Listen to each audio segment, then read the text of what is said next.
Hi, I'm Willie Lawson. I'm the teacher here at Music Showcase and here in Brandon, Florida. We've been doing this series on the Rubank elementary method, and we're there you go. Y'all seen that before. And what we're doing now is that we're going to go through lesson 5. Lesson 5 is quarter notes and quarter rests. Quarter notes and quarter rests. Again, like if you remember the note tree that we did, quarter notes in 4/4 time, and 4/4 just means there are 4 counts in a measure, and a quarter note gets 1 count. 1 count. So each of these quarter notes that you hear me playing and quarter rests get a count of either sound, if it's a note, or silence, if it's a rest.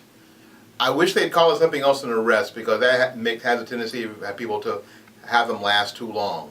They're like a silent note. So what pitch is a silent note?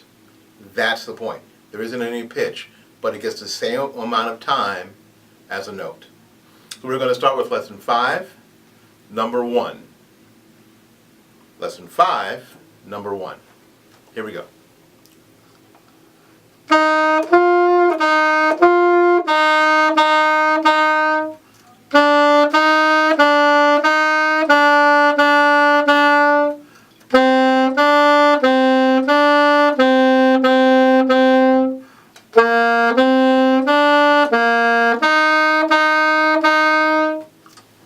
The rhythm is 1, 2, 3, 4, 1, 2, 3, 1, 2, 3, 4, 1, 2, 3, rest, 1, 2, 3, 4, 1, 2, 3.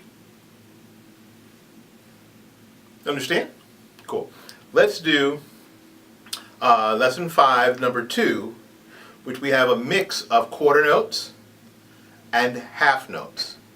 And if you remember, half notes in 4/4 time get 2 counts because they're twice as big as a quarter note. Here we go. Lesson 5, number 2. 1, 2, ready? Go.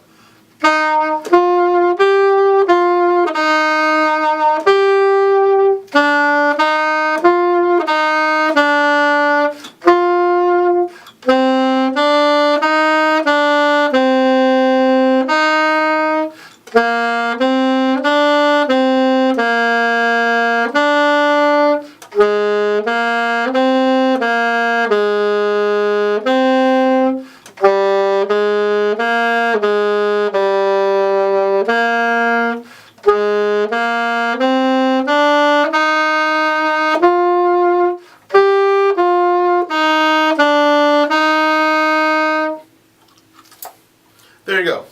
Lesson 5, number 2. As you can see, a mix of quarter notes and half notes. And there weren't any rests until the end. So we have to make sure that we play rhythmically, and what that means is that we don't add extra value or take value away from notes. And value just means is another word for time. That we play all the notes the right length, and that all the quarter notes are the same length, making all the half notes the same length, that 2 beats is the same thing as 2 beats no matter where, that we don't speed up or that we don't slow down. Alright, we're going to add a note as we approach the upper register of the instrument. In number 3, we're going to add what is our high A. And high A is fingered a lot like the low A, except you got it. You add the octave key. See, you already knew that. So I'll show you the fingering for A. Let's see if I can get that to focus. There you go. A is the first 2 fingers, and you just add the octave key in the back. Remember, do not take your thumb off the thumb rest when you do it. You just use the first knuckle of your thumb to manipulate the octave key. The first 2 fingerings, like the low A, and you add the octave key. That's all there is to it. Alright, so we're going to start this. This is a combination of half notes and half rests. Our goal is to see if we can play 16 beats or 4 measures without taking a breath. You think I can do it? Well, I'm going to try. Here we go. 1, 2, ready, go.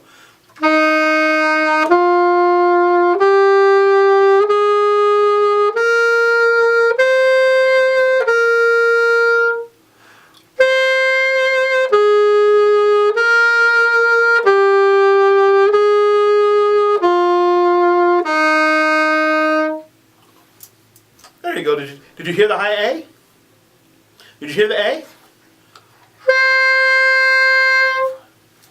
Right? Not hard. Comes out pretty easily. And remember, when you're using the octave key, make sure that you don't try to squeeze the notes out with your embouchure. Make sure that your hands are in the right place and that your embouchure is set, and that you use the instrument to do the jumps and the hops and the skips. Just like we did back in exercise number 3. Easy enough. All right, now we have a combination, if you look at your book, a number 4, a combination of quarter rest, half rest, quarter notes, half notes in number 4. You ready? Cool, here we go. 1, 2, ready? Go.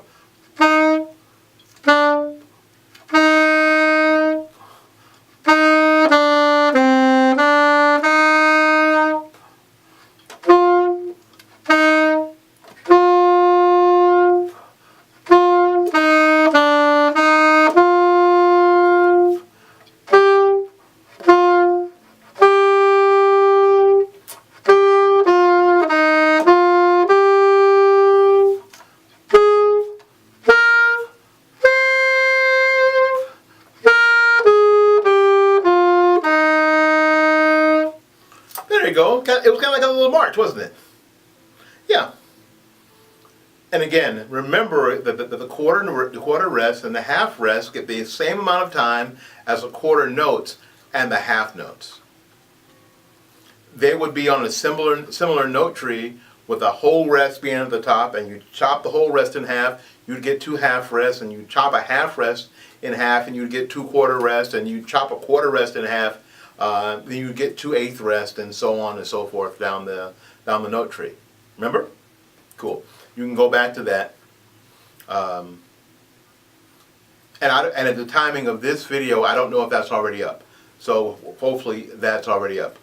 Okay, we're going to go ahead and finish with number 5 and number 6 concurrently. I'm not going to stop at the end of number 5. I'm going to display number 5 and number 6. So follow along in your book and play along. Here we go.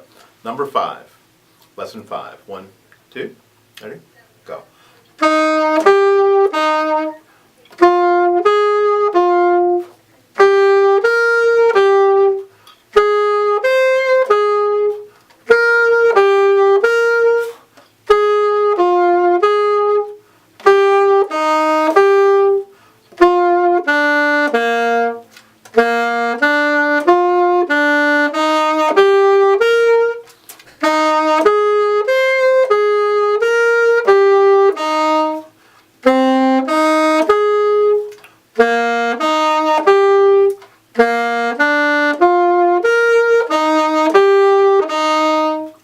Number 6.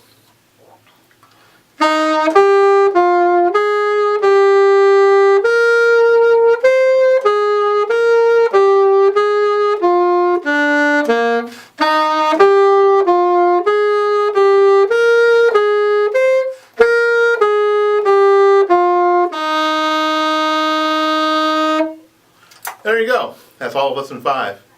See you in the next video. Be sure to practice.